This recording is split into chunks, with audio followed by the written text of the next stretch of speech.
Analisis vektor. Analisis vektor adalah tentang bagaimana kita menyederhanakan kerumitan lambang dalam pengkajian kelistrikan dan kemagnetan.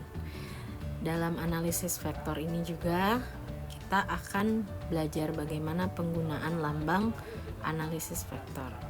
Nah, dalam analisis vektor kita mengingat kembali pengertian besaran skalar dan besaran vektor, karena itu akan digunakan di aljabar vektor. Dalam aljabar vektor juga terdapat aljabar skalar dan aljabar vektor, di mana aljabar skalar itu membangun aljabar vektor. Dan dalam aljabar vektor sudah pasti digunakan sistem koordinat Cartesius 3D.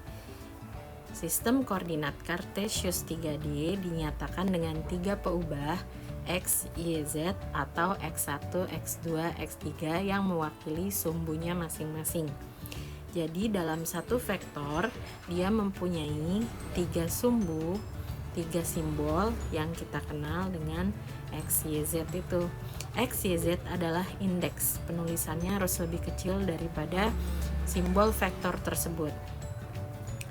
Misalkan vektor kecepatan.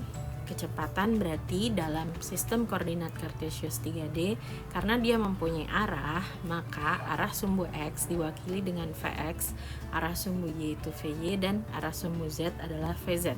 Perhitungan vektor kecepatan itu harus melibatkan 3 sumbu tersebut, tidak bisa salah satunya. Di sini ada penjabaran. Contoh untuk Vx nilainya adalah V cos alpha 1, walaupun cos dan sinnya tergantung letak sumbu atau garis besaran vektor itu sendiri. Vy V cos alpha 2, Vz V cos alpha 3. Di sini memperlihatkan setiap sumbu yang berbeda mempunyai sudut yang penomorannya berbeda. Jadi misalkan harga sudutnya sama, dia tetap memiliki simbol sendiri. Jadi alpha 1 untuk X, alpha 2 untuk Y, alpha 3 untuk Z. Alpha 1, alpha 2, dan alpha 3 adalah simbol sudut antara V dengan sumbu yang sesuai. Ini pernah dijabarkan di bab vektor di fisika dasar 1.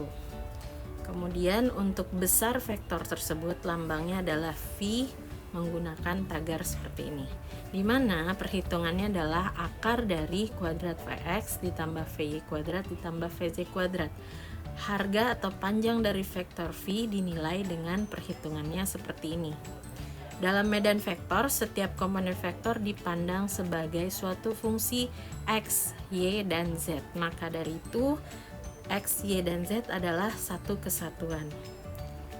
Perhitungan aljabar vektor dengan cara seperti ini disebut sifat tertentu, di mana C sama dengan A tambah B mempunyai penjabaran C adalah CX AX tambah BX, C AY tambah BY, dan CZ sama dengan AZ tambah BZ.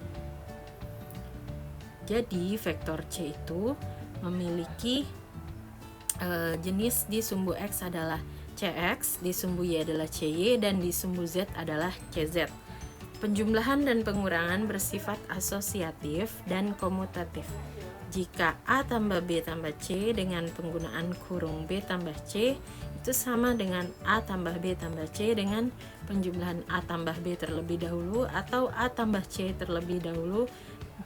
Disimpulkan nilai A tambah B tambah C harganya sama walaupun penjumlahan yang dilakukan tidak berurutan.